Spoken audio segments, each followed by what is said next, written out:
ஆண்டவரும் இரட்சகருமாய் இயேசு கிறிஸ்துவின் இனிய நாமத்தினாலே உங்கள் யாவரையும் நான் வாழ்த்துகிறேன். இந்த நாளிலும் கூட ஆண்டவருடைய வார்த்தைக்கு எதிர்பார்த்து கொண்டிருக்கிற உங்களை ஆண்டவர் ஆசீர்வதிப்பார். ஒரு தலைப்பின் கீழே இந்த நாளில் நான் செய்தியை கொடுக்கிறேன். எதிர்பாராத நேரத்திலே அதிசயங்களை செய்கிறவர். ஆமாம், எப்படி செய்வாராம்? ஆமாம், நீங்கள் எதிர்பாராத காரியங்களை செய்கிறவர் அல்ல. நீங்கள்லாம் எதிர்பார்த்துட்டு இருக்கிறீங்க, ஆனால் அவர் எப்படி செய்வாராம்? ஆமாம், எதிர்பாராத நேரத்தில் செய்கிறவர். ஆமென். எதிர்பாராத நேரத்தில் செய்கிற தேவன். அல்லேலூயா, கர்த்தருக்கு ஸ்தோத்திரம். பிரியமானவர்களே, நம்முடைய ஆண்டவராகிய இயேசு கிறிஸ்துவுக்கு ஒரு பெயர் கொடுக்கப்பட்டிருக்கிறது. நம்முடைய ஆண்டவருடைய நாமத்தில் ஒரு நாமம். ஏசாயா 9ஆம் அதிகாரம், 9ஆம் அதிகாரம் 6ஆம் வசனத்தை வாசிக்கலாம். நமக்கு ஒரு பாலகன் பிறந்தார், நமக்கு ஒரு குமாரன் கொடுக்கப்பட்டார். கர்த்தத்துவம் என்று சொல்றது அதிகாரம். அந்த அதிகாரம் அவர் தோளின் மேல் இருக்கும். அவர் நாமம் அதிசயமானவர், ஆலோசனை கர்த்தா, வல்லமையுள்ள தேவன், நித்திய பிதா. இதிலே பல நாமங்கள் அடங்கி இருக்கிறது. கர்த்தருக்கு ஸ்தோத்திரம். நான் இன்றைக்கு உங்களோடு பேசுகிற காரியம் அதிசயமானவர். அல்லேலூயா சொல்லலாமா? ஆண்டவர் யாராம்? அதிசயமானவர். இந்த அதிசயத்தை உங்களுக்கு ஆண்டவர் எதிர்பாராத நேரத்தில், நீங்கள் எதிர்பாராத ஒரு சமயத்தில் ஆண்டவர் அதை உங்களுக்கு செய்வாராம். அப்படி செய்த இஸ்ரவேல் ஜனங்கள், அவர்களை குறித்து எழுதப்பட்டிருக்கிறது 126ஆம் சங்கீதத்திலே நாம் வாசிக்கும் போது 126ஆம் சங்கீதம் 1 நாம் வாசிக்கலாம்.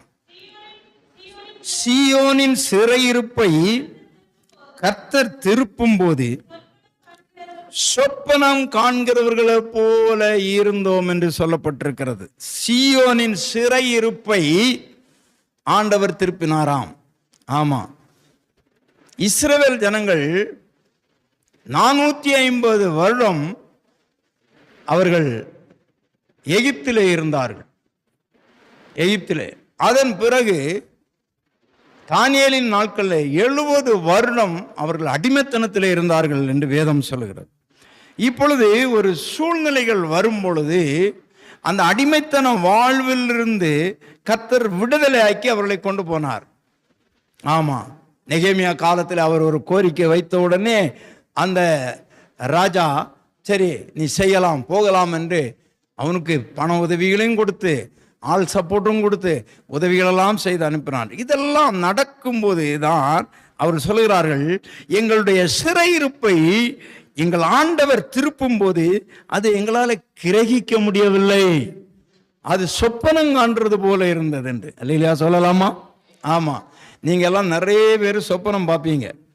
நான் கொஞ்ச நேரத்துக்கு முன்னால் சொன்னேனே, ஒருத்தர் சொப்பனம் பார்த்து என்ன பண்ணிட்டு இருக்கிறீங்கன்னு, கலங்கிட்டு இருக்கிறீங்கன்னு. ஆமாம், நிறைய பேர் பல சொப்பனங்களையும் பார்ப்பாங்க. ஆமாம், சிலர் பார்த்தீங்கன்னா பெரிய பயங்கரமான சொப்பனம் இல்லை, பாம்பு விரலை துரத்திட்டு போகிறது போல சொப்பனம் பார்ப்பாங்க. சிலர் யாரோ ஒருத்தர் வெட்டுறதுக்கு அருவா தூக்கிட்டு ஓடுற மாதிரி சொப்பனங்கள்லாம் பார்ப்பாங்க. ஆமாம், ஒருத்தர் என்ன பண்ணுவாங்க, வேகமாக ஓடிட்டே இருப்பாங்க. அதுக்குள்ளால சொப்பனம் கலைஞ்சிரும். ஐயோ பயந்துட்டேனே, என்ன இது சொப்பனம் அப்படின்னு. ஆமாம், சில நேரங்களில் பாம்பு இவர்களை பிடிச்சி சுத்துறது போல எல்லாம் சொப்பனம் பார்ப்பாங்க. இன்னொரு சிலர் கொடுமையான சொப்பனம், செத்து அடக்கம் பண்ண கொண்டு போகிறது போல எல்லாம் பார்ப்பாங்க. செத்து அடக்கம் பண்ணவருக்கு பெட்டியில் வச்சு கொண்டு போகிறதெல்லாம் போலெல்லாம் சொப்பனம் பார்ப்பாங்க. ஆமாம், ஆனால் ஒன்றுமே என்ன ஆகாது, நடக்காது. சிலர் சொப்பனம் பார்ப்பாங்க, புது கார் வாங்கி ஓட்டுற மாதிரி சொப்பனம் பார்ப்பாங்க. சிலர் புதிய வீடை வாங்கி கிரகப்பிரவேசம் பண்ணுற மாதிரி சொப்பனம் பார்ப்பாங்க. சிலர் அப்படியே ஆகாய விமானத்தில் போயிட்டே இருக்கிற மாதிரி எல்லாம் சொப்பனம் பார்ப்பாங்க. ஆமென். பிரியமான தேவனுடைய பிள்ளைகளே, இப்போ இந்த சிறையிருப்பு மாறிடுச்சு அவங்களை பாருங்க. அவங்க எல்லாம் என்ன நினைக்கிறாங்கன்னா, இது சொப்பனம் போலே இருக்கிறதே, இது நிஜ வாழ்க்கையில் நடக்கிற மாதிரி தெரியல, சொப்பனம் காண்கிறவர்கள் போல இருந்தார்களாம். அடுத்த வசனம் வாசிங்க. அப்பொழுது நம்முடைய வாய் நகைப்பினாலும் நம்முடைய நாவு ஆனந்த சத்தத்தினாலும் நிறைந்திருந்தது. அப்பொழுது கர்த்தர் இவர்களுக்கு பெரிய காரியங்களை செய்தார் என்று புறஜாதிகளுக்குள்ளே சொல்லிக் கொண்டார்கள். இந்த சொப்பனம் பார்க்கும்போது அநேகர் பார்த்தீங்கன்னா சொப்பனத்திலே சிரிச்சுட்டே இருப்பாங்க. சொப்பனத்தில் சிரிக்கிறது மாத்திரமல்ல, அந்த சொப்பனத்தில் சிரிக்கும் போது இவங்களும் படுக்கையில் என்ன பண்ணிட்டு இருப்பாங்க, சிரிச்சுட்டே இருப்பாங்க. பக்கத்தில் படுத்துருக்குறவங்க எழுப்பி, என்ன திடீர்னு சிரிச்சுட்டே இருக்கிற, நான் சிரிச்சேனா? இது சொப்பனம் காணும் போல இருக்கிறாங்க. ஆட்டோமேட்டிக்காக என்ன ஆகுது, அவங்க உதடுகள் எல்லாம் அப்படியே சிரிப்பினால ஆனந்தத்தினால பொங்குகிறது. இது உங்களுடைய நிஜ வாழ்க்கையிலே ஆண்டவர் செய்வாராம். இல்லையா, சொல்லலாமா? ஆமாம், நிறைய பேர் ரொம்ப சந்தோஷம். இதெல்லாம் நடந்துச்சுன்னா, அப்பா நான் எப்படி பார்த்தேன் தெரியுமா சொப்பனம், நிச்சயமாக நடக்கும், கவலைப்படாதுங்க. ஆண்டவர் பிள்ளைகளுக்கு நிச்சயமாக. ஆமாம், இங்கே சொல்லப்பட்டிருக்கிற கர்த்தர் நமக்கு என்ன பண்ணாராம், பெரிய காரியங்களை செய்தார் என்று புறஜாதிகளுக்குள்ளே சொல்லிக் கொண்டார்கள். கர்த்தர் நமக்கு பெரிய காரியங்களை செய்தார், இது நிமித்தம் நாம் மகிழ்ந்து இருக்கிறோம். இது நிமித்தம் நாம் மகிழ்ந்து இருக்கிறோம். ஆமென், சோத்திரம். இது நிமித்தம் நாம் மகிழ்ந்து இருக்கிறோம். பிரியமான தேவனுடைய பிள்ளைகளே, சுருக்கமாக ஒரு சில சம்பவங்களை மாத்திரம் நான் உங்களுக்கு சொல்ல ஆசைப்படுகிறேன். கர்த்தருக்கு சோத்திரம். 2 நாளாகமம் புத்தகம் 20ஆம் அதிகாரத்திலே யோசபாத்துக்கு விரோதமாக 2 நாளாகமம் 20ஆம் அதிகாரத்திலே 3 தேசத்தார் யுத்தத்துக்கு வருகிறார்கள். இவங்களை அதை எதிர்பார்க்கவே இல்லை. ஒரே டைம் 3 தேசத்தார் யுத்தத்துக்கு வரும்போது யோசபாத்து சொல்லுகிறான், இவ்வளவு ஏராளமான கூட்டத்துக்கு முன்பாக எனக்கு நிற்க பலனில்லை ஆண்டவரே, நாங்கள் செய்வது இன்னதென்று எங்களுக்கு அறியாமல் இருக்கிறோம், நீங்க தான் உங்களை நியாயம் தீர்க்கணும் அப்படின்னு சொல்லிட்டு. புரிகிறதா? அப்பொழுது கர்த்தருடைய ஆவியானவர் அங்கே தீர்க்கதரிசி மூலமா சொல்லுகிறார், இந்த யுத்தம் கர்த்தருடையது, நீங்க சும்மா நிற்பீங்க அப்படின்னு சொல்லிட்டு, நீ என்ன பண்ணப்பா, பாடகர்களை நிறுத்தி யுத்தத்தில் துதித்து பாட சொல்லு, நான் பார்த்துக்கிறேன்னு ஆண்டவர் சொன்னார். அப்படியாக யுத்தத்துக்கு அணிவகுத்து போய் நிற்கிறார்கள். பாடகர்கள் பாடி துதிக்கிறாங்க. இப்போ இந்த யோசபாத்துக்கு விரோதமாக 3 தேசத்தார் என்ன பண்ணாங்களாம், வந்தாங்க. ஆமா, இப்போ அம்மோனியர் வந்தாங்க, மோவாபியர் வந்தாங்க, சேயீர் மலை தேசத்தார்கள் வந்தாங்க. இவர்கள் எல்லாரும் வந்து அங்கே யோசபாத்துக்கு அவனுடைய ஆட்களோட யுத்தம் பண்ணல, யுத்தத்துக்கு வந்தது அதுக்கு தான் வந்தாங்க. 3 தேசத்தாரும் வந்தது யோசபாத்தோடு யுத்தம் பண்ண தான் வந்தாங்க. ஆனா இவங்க பாடி துதிக்கும் போது அந்த யோசபாத்துக்கு விரோதமாக 3 கூட்டம் வந்திருக்கிறது. அந்த 3 கூட்டமும் ஒருவர் வெற்றி உண்டு விழுந்தாங்க. பார்த்தீங்களா? அவங்களுக்குள்ளாலே அடிச்சு எல்லாம் வெற்றுண்டு விழுந்தாங்க. அதில் நான் சொல்ல வர்றது என்னன்றால், இது நிமித்தம் நாம் மகிழ்ந்திருக்கிறோம்னு சொன்னாங்களே, அந்த 26ஆம் வசனம் மட்டும் வாசிங்க. 4ஆம் நாளிலே பெராக்காவிலே கூடினார்கள், அங்கே கர்த்தருக்கு ஸ்தோத்திரம் செலுத்தினார்கள். ஆதலால் இந்நாள் வரைக்கும் இருக்கிறபடி பெராக்கா என்னும் பேர் தரித்தார்கள். அங்க பெராக்காவில் இப்போ கூடி அந்த அம்மோன் புத்திரர், மோவா புத்திரர், சேயீர் மலை தேசத்தார் எல்லார்ட்டும் கொள்ளை அடித்த அந்த வஸ்துக்களை எல்லாம் கொண்டு வந்து வச்சுக்கிட்டு இப்போ இவங்க கொண்டாட ஆரம்பிச்சிட்டாங்க. ஆமென். இப்போ இவங்க கொண்டாட ஆரம்பிச்சிட்டாங்க. இது இவங்களுக்கு எப்படிதான் இருந்தது, யோசபாத்து நினைச்சிட்டு பார்ப்பாரு, இது உண்மையா நடக்கிறதா இல்லை சொப்பனம் தான் நடக்கிறதா போல இருக்கிறது. பயந்து நடுங்கி ஒருமுகப்பட்டு உபவாசத்தை கூறி ஆண்டோடைய சமூகத்தில் நெருங்கி பாவ அறிக்கை பண்ணி ஆண்டோடைய அற்புதங்களை விவரித்து சொல்லி பிள்ளைகளோடும் பெண்ஜாதிகளோடும் எல்லாரோடும் ஆண்டோடைய சமூகத்தில் வந்து அவன் கதறி அழுது ஜெபித்தான் என்று சொல்லப்பட்டிருக்கிறது. இப்பொழுது நடக்கிற காரியம் என்ன, சொப்பனம் காண்கிறது போல இருக்கிறது. அங்கே அதிசயம் நடக்கிறது. 3 தேசத்தாரும் ஒருவர் வெட்டி விழுந்தார். ஆமா, ஒரு உதாரணத்துக்கு சொல்லுகிறேன் பிரியமான தேவனுடைய பிள்ளைகளே, சொப்பனம் காண்கிறது போல இருந்தார்கள். அப்போஸ்தலர் நடபடிகளின் புத்தகம், இதுதான் முதலாவது சம்பவம் நான் உங்களுக்கு எடுக்கிறேன். அப்போஸ்தலர் நடபடிகள் 12ஆம் அதிகாரம் 1 வாசிக்கலாம். அக்காலத்திலே ஏரோது சபையிலே சிலரை துன்பப்படுத்த தொடங்கி யோவானுடைய சகோதரனாகிய யாக்கோபை பட்டயத்தாலே கொலை செய்தான். அது யூதருக்கு பிரியமா இருக்கிறது என்று அவன் கண்டு பேதுருவையும் பிடிக்கத் தொடர்ந்தான். அப்பொழுது புளிப்பில்லாத அப்ப பண்டிகை நாட்களாயிருந்தது. அவனை பிடித்து சிறைச்சாலையிலே வைத்து பஸ்கா பண்டிகைக்கு பின்பு ஜனங்களுக்கு முன்பாக அவனை வெளியே கொண்டு வரலாம் என்று எண்ணி அவனை காக்கும்படி வகுப்புக்கு 4 போர் சேவராக ஏற்படுத்திய 4 வகுப்புகளின் வசத்திலே ஒப்பு கொடுத்தான். 4 வகுப்பு, ஒன்றிலே அவன் தப்பு வித்துட்டால் இன்னொரு வகுப்பு, அப்படி 4 கூட்டம் போர் சேவர்கள் காவல் காத்து கொண்டிருக்கிறதான சூழ்நிலை.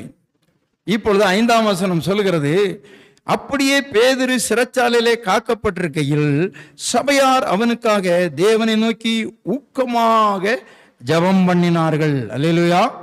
இங்கே சொல்லப்பட்டிருக்கிறது, ஏரோது அவனை வெளியே கொண்டு வரும்படி குறித்திருந்த நாளுக்கு முதல் நாள் ராத்திரியிலே பேதுரு 2 சங்கிலிகளாலே கட்டப்பட்டு 2 சேவகர்கள் நடுவே நித்திரை பண்ணி கொண்டிருந்தான். காவற்காரரும் கதவுக்கு முன்னிருந்து சிறைச்சாலையை காத்து கொண்டிருந்தார்கள். தேவனுடைய கர்த்தருடைய தூதன் அங்கே வந்து நின்றான். அறையிலே வெளிச்சம் பிரகாசித்தது. அவன் பேதுருவை விலாவிலே தட்டி, சீக்கிரமாய் எழுந்திரு என்று அவனை எழுப்பினான். உடனே சங்கிலிகள் அவன் கைகளில் இருந்து விழுந்தது. தூதன் அவனை நோக்கி, உன் அறையை கட்டிக்கொண்டு உன் பாதரட்சிகளை தொடுத்துக்கொள் என்றான். அவன் அந்தபடியே செய்தான். தூதன் பின்னும் அவனை நோக்கி, உன் வஸ்திரத்தை போர்த்து கொண்டு என் பின்னே வா என்றான். அந்தபடியே அவன் புறப்பட்டு அவனுக்கு பின் சென்று, தூதனால் செய்யப்பட்டது மெய் என்று அறியாமல் நான் ஒரு தரிசனம் காண்கிறதாக நினைத்தான். அவர்கள் 1ஆம் காவலையும் 2ஆம் காவலையும் கடந்து நகரத்துக்கு போகிற இருப்பு கதவண்டையிலே வந்தபோது அது தானாய் திறவுண்டது. அதன் வழியாய் அவர்கள் புறப்பட்டு ஒரு வீதி நடுக நடந்து போனார்கள். உடனே தூதன் அவனை விட்டு போய்விட்டான். பேதுருக்கு தெளிவு வந்தபோது ஏரோதின் கைக்கும் யூத ஜனங்களின் எண்ணங்களுக்கும் என்னை விடுதலையாக்கும்படி கர்த்தர் தம்முடைய தூதனை அனுப்பினார் என்று நான் இப்பொழுது மெய்யாய் அறிந்திருக்கிறேன்னு சொல்றார். என்னென்ன காரியம் நடந்தது? முதல்ல வந்த அறையில் வந்து நின்ன உடனே அவனை என்ன பண்ணான்? உடனே வெளிச்சம் பிரகாசிக்கிறது. நன்றாய் கவனிங்க. 2வது விழாவில் தட்டி சீக்கிரமா எழும்பணும்னா சங்கிலிகள் கலந்து விழுகிறது. அடுத்தது உன் அறையை கட்டுன்னு சொல்றான். அறையை கட்டுறான். பாதரட்சியை தொடருன்னு சொல்றான். தொடுத்துட்டான். இப்ப என் பின்னே வா, இப்ப போர்வையை போர்த்துன்னு சொல்றான். இதையும் செய்யறான். இப்ப பின்ன வந்துட்டே இருன்னு சொல்றான். ஒவ்வொரு கதவும் தானா திறக்குது. இது வரைக்கும் இவன் என்னதான் நினைச்சிட்டு இருக்கிறான்? சொப்பனம் காண்றான்னு நினைச்சிட்டு இருக்கிறான். ஆனா என்ன நடக்கிறது? உண்மையாகவே நடந்துட்டு இருக்கு. ஆமா, சொப்பனம் காண்றது போல இருக்குது. வெளியே வந்து அந்த 1ஆம் காவல் 2ஆம் காவல் வெளியே போற மெயின் கேட்டு வந்த பிறகு அதுவும் தானா திறந்து இவன் வெளியே போன பிறகு தூதன் போயிட்டான். இப்பதான் பேதுருக்கு என்ன வருது? தெளிவே வருது. நான் சொப்பனம் கண்டெல்லாம் நான் நினைச்சிட்டு இருக்கிறேன். இது என்ன ஆயிருக்கு? நடந்ததுக்கு உண்மை. நான் சொல்வேன், அநேகர் நீங்க நல்ல காரியங்கள், கெட்டதை விட்டுருங்க, கெட்டது வேணாம், நல்ல காரியங்கள் சொப்பனம் கண்டீங்களா அதுக்கு நடக்கும். ஆனால் உங்களுக்கு சொப்பனம் காண்றது போல இருக்கும் நடக்கிறப்போ. இது கனவா இல்லைன்னு உண்மையா? ஆமாம், நிறைய பேர் யோசிக்குங்க, ஏன் வாழ்க்கையில் அப்படி ஒன்று நடக்குமா? ஏன் நடக்கல தெரியுமா? ஏன் நடக்கலைன்னு நான் சொல்லிடுறேன். பேதுருவை சங்கிலியில் கட்டி இருக்கிறாங்க. அங்கே ஒருத்தன் உட்காந்து பாதுகாக்கிறான், இந்த பக்கம் ஒருத்தன் உட்காந்துக்கிறான், அங்கே ஒருக்க இருக்கான், இங்கே ஒருக்க, நடுவில் தான் இவன் படுத்து கிடக்கிறான். ஆமாம், நாளைக்கு என்னது? இவனை வெட்ட போகிறாங்க. ஏற்கனவே ஒருத்தனை வெட்டிட்டாங்க. படித்த சம்பவத்தில் பார்த்தீங்களா? யாரை? யாக்கோபை வெட்டிட்டாங்க. இவனையும் வெட்ட போகிறாங்க. அந்த குறித்த நாளுக்கு முந்தின நாள் அதில் முக்கியமான ஒரு காரியம் என்ன தெரியுமா? 6ஆம் வசனம், ஏரோது அவனை வெளியே கொண்டு வரும்படி குறித்த நாளுக்கு முந்தின நாள் ராத்திரியிலே பேதுரு 2 சங்கிலினாலே கட்டப்பட்டு 2 போர்சவர் நடுவே நித்திரை பண்ணி கொண்டிருந்தான். என்ன பண்ணிட்டு இருந்தான்? கொஞ்சம் நம்ம பாஷையில சொல்லுங்க. நல்லா உறங்கிட்டு இருக்கிறான். நமக்கு உறக்கம் வருமா? நாளைக்கு வெட்ட போறாங்க,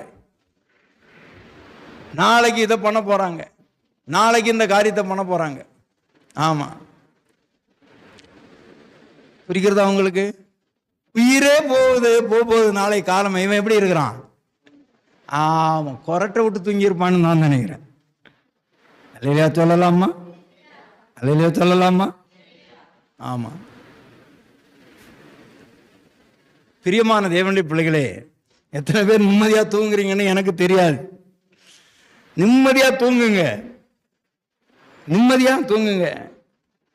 ஒருத்தருக்கு நடக்குதுன்னு எல்லாருக்கும் நடக்காது. யாக்கோபை ஆண்டவர் ஒப்பு கொடுத்தாரு, பரவாயில்ல. ஆனா பேதுருவை ஒப்பு கொடுக்க மாட்டேன்னா ஆண்டவர் சொல்றாரு, இந்த கல்லின் மேல் என் சபையை கட்டுவேன். ஆண்டவருடைய வாக்கு இருக்கிறது, இந்த கல்லின் மேல் என் சபையை கட்டுவேன், பாதாளத்தின் வாசல் இதை மேற்கொள்ளாது. ஆமா,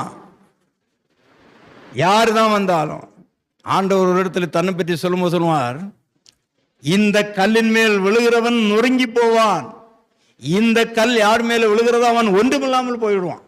புரிகிறதா? அந்த அர்த்தம் என்னன்னா, அந்த இயேசுவாகிய கல்லின் மேல் ஒருவன் வந்து விழுவானால் அவன் நொறுங்குவான். அவனுடைய பாவம் எல்லாம் நொறுங்கும், கோபம் நொறுங்கும், மூர்க்க குணம் நொறுங்கி அவன் ஒரு நல்லவனாய் மாறுவான். ஆனால் இதே கல் ஒருவன் மேல போய் விழும்போது, இந்த இயேசு ஒருவன் மேல போய் விழுந்தாரனால் அவன் ஒன்றுமில்லாம போயிடுவானா. ஆண்டவர் கை வச்சா யாருமே என்ன பண்ண முடியாது, தேற முடியாது. எனவே பேதுரு அதை அறிந்தானோ அறியலையோ, மோசே பெரியவனான போது, விசுவாசத்தினாலே மோசே பெரியவனான போது, எபிரேயர் 11 இருக்கும், அவன் பார்வோன் குமாரத்தின் மகன் எனப்படுவதை வெறுத்து அநித்தியமான பாவ சந்தோஷங்களை அனுபவிப்பை பார்க்கலும் தேவனுடைய பிள்ளைகளோட துன்பங்களை தெரிந்து கொண்டு, அதோட நிறுத்தல, எகிப்தில் உள்ள பொக்கிஷங்களிலும் இனி வருகிற பலன் வேலை அவன் எப்படி இருந்தானாம், நோக்கமாயிருந்தான் என்று சொல்லப்பட்டிருக்கு. எனவே அன்பு தெய்வ பிள்ளைகளே, நான் சொல்லுவேன், நீர் என்னை உயிரோடு வைத்தால் உமக்கு ஊழியம் செய்கிறேன், நீர் என்னை எடுத்தால் உம்முடைய மகிமையிலே வந்து இளைப்பாற போகிறேன், அவ்வளவுதான். ஆமென். அந்த மாதிரி இருங்க, நிம்மதியா தூங்குங்க, எதை குறித்தும் கலங்காதுங்க, எதை குறித்தும் கலங்காது. இப்பொழுது விடுதலை ஆகி வந்துட்டாரு, ஜாமீனும் எடுக்கல. எப்படி சிறைச்சாலைக்குள்ளாக தூதன் போனான், வெளிச்சம் வந்தது, சங்கிலிகள் தானாய் கலண்டது, இருப்பு கதவுகள் தானாய் திறவுண்டு போகிறது. எல்லாம் எப்படி இருக்கிறாங்க, சொப்பனம் பார்க்கிறது போல. அவன் சொல்கிறான், நான் தரிசனம் காண்கிறது போல இருந்தேன் என்று சொல்லுகிறான். அன்பு தெய்வ பிள்ளைகளே, உங்களோட வாழ்க்கையில ஆண்டவர் காரியங்களை செய்ய போறார். ஆமா, இன்றைக்கு ஆண்டவர் என்று சொல்லியிருக்கிறார், அநேகருக்கு பல காரியங்களை செய்ய போறார். அது உங்களுக்கு எப்படி இருக்கணும் தெரியுமா, இது எப்படி நடந்தது, கனவு மாதிரி போயிடுச்சு அப்படின்னு, அந்த மாதிரி தான் இருக்கும். அல்லேலூயா சொல்லலாமா? ஆண்டவர் திட்டவட்டமாக சொல்ல சொன்னபடினாலே நான் உங்களுக்கு இந்த காரியங்களை சொல்லுகிறேன், பிரியமான தேவனுடைய பிள்ளைகளே.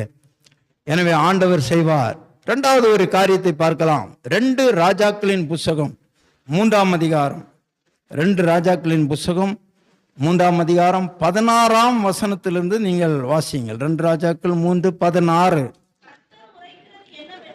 கர்த்தர் உரைக்கிறது என்னவென்றால், இந்த பள்ளத்தாக்கிலே எங்கும் வாய்க்கால்களை வெட்டுங்கள், நீங்கள் காற்றையும் காண மாட்டீர்கள், மழையும் காண மாட்டீர்கள், ஆனாலும் நீங்களும் உங்கள் ஆடு மாடுகளும் உங்கள் மிருக ஜீவன்களுக்கு குடிக்கும்படி இந்த பள்ளத்தாக்கு தண்ணீரால் நிரப்பப்படும் என்று கர்த்தர் சொல்லுகிறார். இங்க பாருங்க என்ன சொல்றாரு, எலிசா சொல்லுகிறார், நீங்க காற்றையும் காண மாட்டீங்க, மழையும் காண மாட்டீங்க. காற்று வந்தோம்னா ஒரு திடீர்னு ஒரு குளிர் காற்று அடிச்சுக்குதுன்னு வைங்க, உடனே நம்ம என்னன்னு சொல்லுவோம், ஓ மழை வரப்போகுது. அடுத்தது மழை வந்தோடனே என்ன நம்ம சொல்லுவோம், ஐயோ ஒரே தண்ணி வரப்போகுது அப்படின்னு. ஆனா இங்கே சொல்லப்பட்டிருக்கிறது, எலிசா மூலம் சொல்லுகிறார், நீங்க காற்றையும் காண மாட்டீங்க, மழையும் காண மாட்டீங்க. ஆனால் பள்ளத்தாக்கு எல்லாம் என்னத்தினால நிரப்பப்பட போகிறது?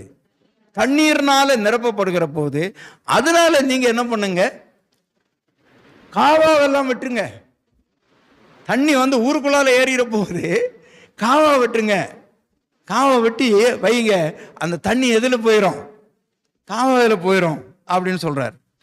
இப்போ பார்த்தீங்கன்னா என்ன நடக்கிறது பிரியமானே, இந்த கர்த்தருடைய பிள்ளை ஜனத்துக்கு விரோதமாக ஒரு கூட்டம் மக்கள் எழும்புகிறார்கள். இவர்கள் அங்கே யுத்தம் செய்ய வேண்டிய ஒரு சூழ்நிலை. ஆனால் இங்கே தண்ணீர் இல்லை. இவர்கள் ஆடு மாடு ஒட்டகங்கள் இவர்களுக்கெல்லாம் தண்ணீர் இல்லாமல் நாவறண்டு சாகிற நேரத்தில் யுத்தத்தை பண்ணுகிறதா, இந்த தண்ணிக்கு அலைகிறதா என்கிற ஒரு சூழ்நிலை. இப்பொழுது என்ன நடந்தது என்று சொன்னால், அங்கே மறுநாள் திடீர்னு தண்ணீர் வந்ததுங்க. மழையும் வரல, காற்றும் வரல, தண்ணீர் வருகிறது. நல்லா கவனிங்க, இங்க ஒரு சுவாரஸ்யமான காரியம். இப்ப பாருங்க 20ஆம் வசனம் வாசிங்க.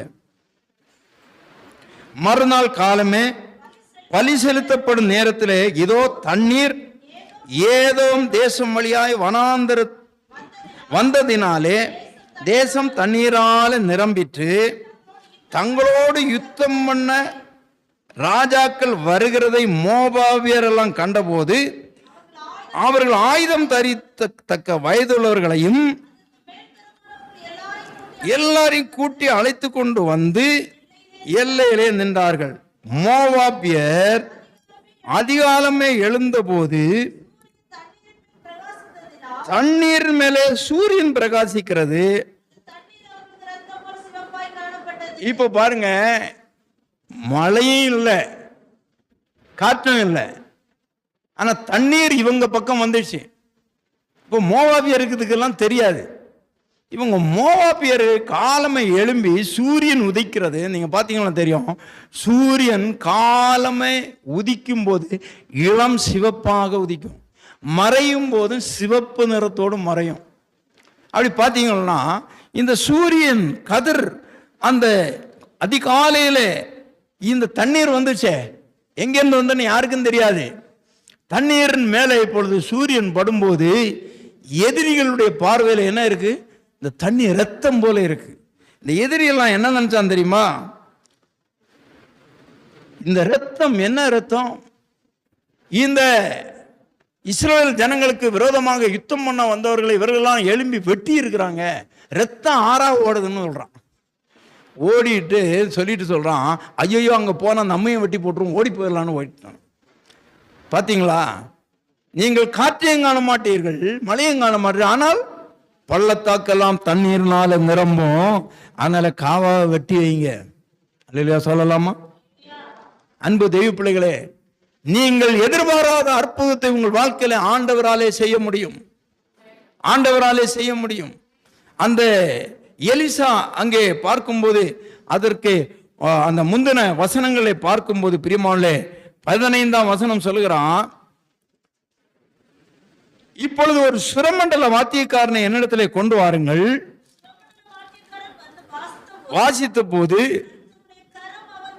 இறங்கு அவன் தீர்க்க தரிசனம் சொல்லுகிறான். அவன் இப்பொழுது யாரை தேடுகிறான்? சுரமண்டலம் வாசிக்கிறவனை. சுரமண்டலம் வாசிக்கிறவன் எதுக்கு வாசிப்பான்? கர்த்தரை துதித்து மகிமைப்படுத்துவதற்கு வாசிப்பான். புரிகிறதா? எனவே அன்பு தெய்வ பிள்ளைகளே, உங்கள் வாழ்க்கையிலே நீங்கள் அற்புதத்தை காண வேண்டுமானால் நீங்கள் தேவனை துதித்து ஆராதிங்க, தேவனை மகிமைப்படுத்துங்க. ஐயோ ஐயோ ஐயோன்னு பயப்படாதுங்க. உங்க எதிரிக்கு கண்ணுக்கு எல்லாம் சிவப்பா தான் தெரியும், இப்போ பச்சையா தெரியும்.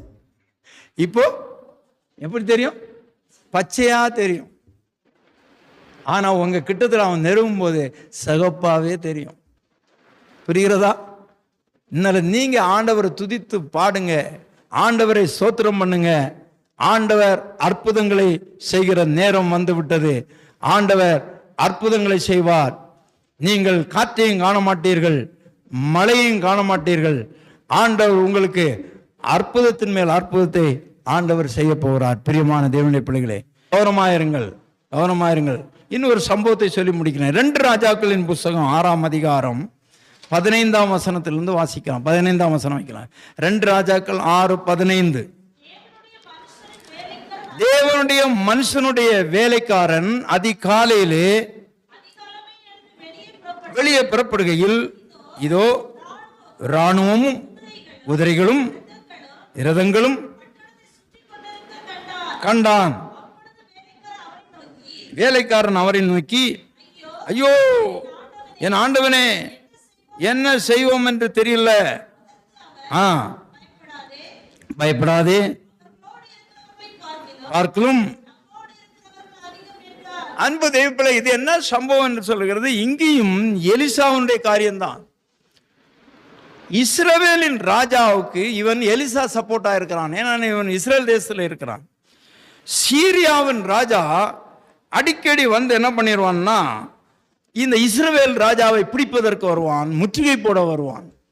இந்த இஸ்ரவேலின் ராஜாவுக்கு இந்த எலிசா என்ன பண்ணுவார், உம்மை பிடிக்க சீரியாவின் ராஜா வருகிறார், நீர் அங்கே இருக்காதே, அங்கேருந்து போயிருந்து இங்கே போயிடும், இங்கேருந்து போயிடும் அங்கே போயிடும்னு சொல்லி ஒவ்வொரு டைமும் தப்பிச்சுட்டே இருப்பார். இதை ஒரு முறை சீரியாவின் ராஜா சொல்லுகிறான், ஏம்பா நம்ம பிளான் பண்ணுறோம் இங்கே உட்காந்துட்டு, ஆனால் அவன் இந்த இடத்துக்கு போவான், அங்கே அவன் இருக்கிறான்னா அவன் ராத்திரியோடு ராத்திரி அங்கேருந்து ஷிஃப்ட் பண்ணி போயிடுறான். அவனுக்கு நம்ம ஆள் யாரோ போய் என்ன பண்ணுறாங்க, உளவு கொடுக்கிறார்கள், யாருன்னு கண்டுபிடிக்கணும் அப்படின்னு. அதற்கு தான் இந்த பாருங்க, அதை வாசிங்களா எப்படின்னு. 11ஆம் வசனம்.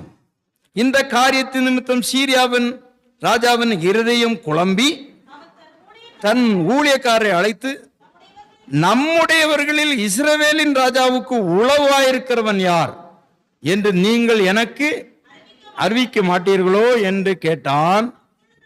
அப்பொழுது அவன், ஊழியக்காரில் ஒருவன், ஊழியக்காரில் ஒருத்தன் சொல்றான், ராஜா கேட்கிறான், நம்ம திட்டம் போடுறது உளவு சொல்றதுக்கு யாரோ இங்க இருந்து இருக்கிறான். அப்ப அவன் சொல்றான், அப்படி இல்லையா என் ஆண்டவனாகிய ராஜாவே, நீர் உம்முடைய பள்ளி அறையிலே நீ என்ன பேசுகிறீரோ, இஸ்ரவேலில் இருக்கிற தீர்க்கதரிசியா எலிசா இஸ்ரவேலின் ராஜாவுக்கு அறிவிப்பான். அவன் சொல்றான், இங்க இருந்து யாரும் போய் உளவு சொல்லல, நீர் என்ன யோசிக்கிறோ அங்க ஒரு தீர்க்கதரிசி இருக்கிறான். புரிகிறதா உங்களுக்கு? இப்ப நீங்க என்னென்ன யோசிக்கிறீங்கன்னு நான் ஆண்டவர்கிட்ட கேட்டால் கரெக்டா சொல்லிடுவார். நீங்க என்ன யோசனையில இருக்கிறீங்க, எந்த எண்ணத்துல இருக்கிறீங்க. ஆமா, இங்க சொல்றான், நீர் உம்முடைய பள்ளி அறையில என்ன பேசுகிறீரோ அங்க இருக்கிறான் ஒரு தீர்க்கதரிசி. அவனுக்கு ஆண்டவர் சொல்லி அவன் அங்க போய் சொல்றான், மற்றபடி எல்லாம் இல்லை அப்படின்னு.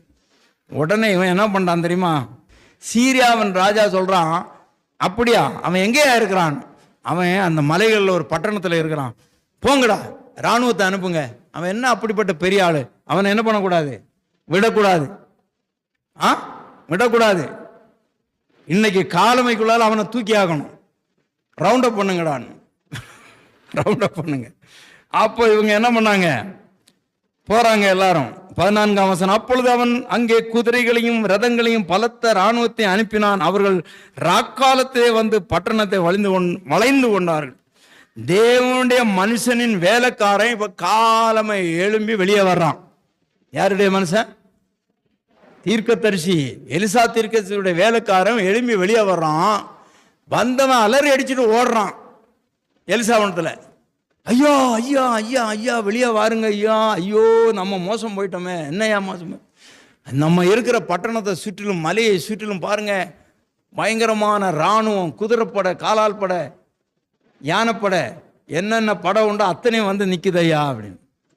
ஆமாம், அதற்கு என்ன சொன்னார்? அதற்கு அவன் 16ஆம் வசனம், பயப்படாதே, அவர்களோடு இருப்பவர்களிலும் நம்முடனே இருக்கிறவர்கள் அதிகம் என்றான். அது சொல்லிட்டு இப்போது யாருக்கு கண்ணுக்கு எது தெரிகிறது? வேலைக்காரனுக்கு கண்ணுக்கு எதிரி தெரிகிறது. ஆனால் தீர்க்கதரிசியுடைய கண்ணுக்கு எது தெரிகிறதுனால், என்னை சுற்றிலும் ஆண்டவர் வைத்திருக்கிறதான அக்கினிமயமான குதிரைகள், இராணுவங்கள் என்னை சுற்றிலும் இருக்கிறது, எனக்கு தெரிகிறது. அவன் சொல்லுகிறான் ஆண்டவரத்தில், ஆண்டவரே இந்த வேலைக்காரனுக்கு கண்ணை தரையும், அவனும் கொஞ்சம் பார்த்து நிம்மதியாக இருக்கட்டும், இல்லைன்னா அவனுக்கு ஹார்ட் அட்டாக் வந்துட போகுது. அப்பொழுது ஆண்டவர் என்ன பண்ணாராம், பண்ணி திறந்தரும் என்றார். திறந்தார்.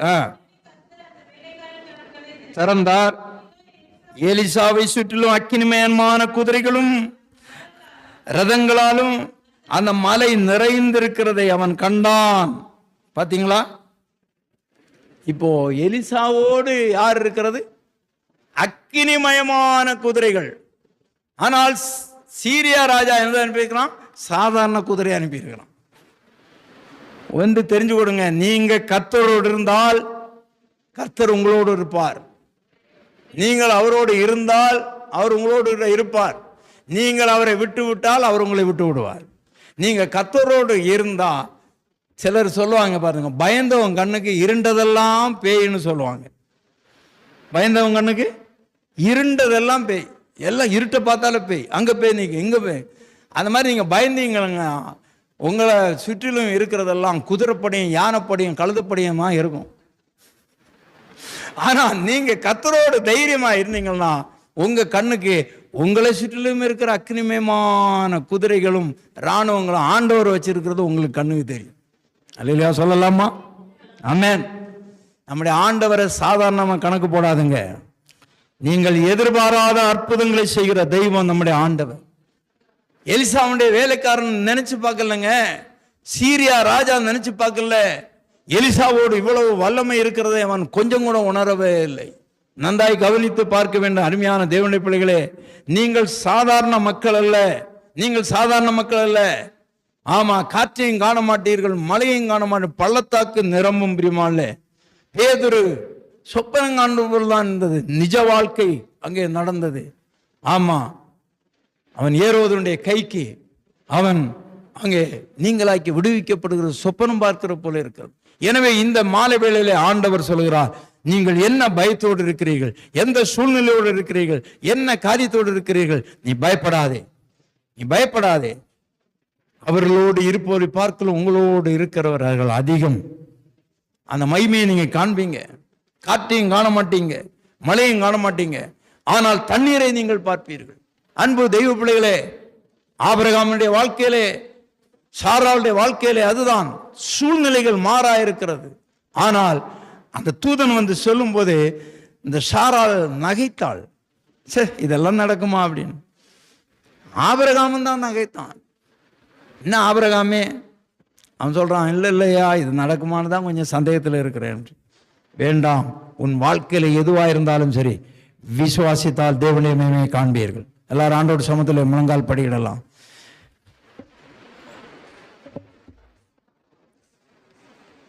தேவனுடைய மகிமையை நீ காண்ப வேண்டுமானால் விசுவாச கண் உனக்கு திறக்கப்பட வேண்டும். தைரியம் இருக்க வேண்டும்.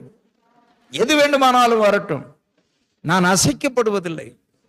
சங்கீதக்காரன் சொல்லுகிறானே, கர்த்தரை நான் எனக்கு முன்பாக வைத்திருக்கிறேன், அவர் என் வலது பாரிசத்தில் இருக்கிறபடினாலே நான் அசைக்கப்படுவதில்லை. அன்பு சகோதரனே, சகோதரியே, உன் வாழ்க்கையில எது வேண்டுமானாலும் வரட்டும். வேதம் சொல்லுகிறது, கொடுமையானவருடைய சீரல் பெரு வெள்ளத்தை போல சீறிக்கொண்டு வரும், மதிலை மோதி இடிக்கிற பெருவெள்ளம் போல இருக்கையில் நீர் ஏழைக்கு அடைக்கலமாக இருக்கிறீர் என்று சொல்லுகிறார். பிரியமானவர்களே, ஆண்டவர் உன்னையோடு கூட இருப்பாரானால் எந்த சக்தியும் உன்னை மேற்கொள்ள முடியாது, எந்த அச்சுறுத்தலும் உன்னை எதுவுமே செய்ய முடியாது. வேதம் சரியாக சொல்லுகிறது, உனக்கு விரோதமாய் ஒரு வழியாய் வருகிறவர்கள் 7 வழியாய் ஓடி போவார்கள் என்று சொல்லப்பட்டிருக்கு. அன்பு தெய்வ பிள்ளைகளே, ஆண்டவர் அற்புதங்களை செய்கிற தெய்வம். அந்த அற்புதம் சாதாரண அற்புதம் அல்ல, நீ எதிர்பாராத அற்புதங்களை ஆண்டவர் உனக்கு செய்யும்படியாக இன்று உன்னோடு பேசிக் கொண்டிருக்கிறார். ஹல்லேலூயா. எந்த பிரச்சனையா இருந்தாலும், ஆமென். ஒருவேளை இந்த செய்தியை யூடியூப் மூலமாக ஒருவேளை கேட்டுக்கொண்டிருக்கிற அன்பு தெய்வ பிள்ளைகள் யாராயிருந்தாலும், உன்னை அச்சுறுத்துகிற தீய சக்திகள், நீ பயப்படாதே. கர்த்தர் உன்னோடு கூட இருப்பாரானால் அது ஒன்று உன்னை சேதப்படுத்தாது. உனக்கு விரோதமாக இருக்கிற கேஸ்கள், உனக்கு விரோதமாக இருக்கிற கோர்ட்டு வழக்குகள் ஒன்றுமில்லாமல் போய்விடும். உனக்கு விரோதமாக செயல்படுகிற எந்த சக்தியும் உனக்கு முன்பாக நிற்க முடியாது. உனக்கு விரோதமாக எழும்புகிற எந்த காரியமும் ஒன்று செய்ய முடியாது. நீ எதிர்பார்க்கிற ஆசீர்வாதம் எந்த சாத்தியம் இல்லாமல் இருந்தாலும் கூட அது உனக்கு கைகூடி வரும் என்று ஆண்டவர் சொல்லுகிறார். ஆமென், ஹல்லேலூயா. கர்த்தரை ஸ்தோத்திரிக்கலாமா? காற்றையும் காண மாட்டீர்கள், ஓ மழையும் காண மாட்டீர்கள். ஆமென். ஓ தண்ணீர் நிரம்பும் உன்னுடைய தேசத்திலே வாய்க்கால்களை வெட்டுங்கள்.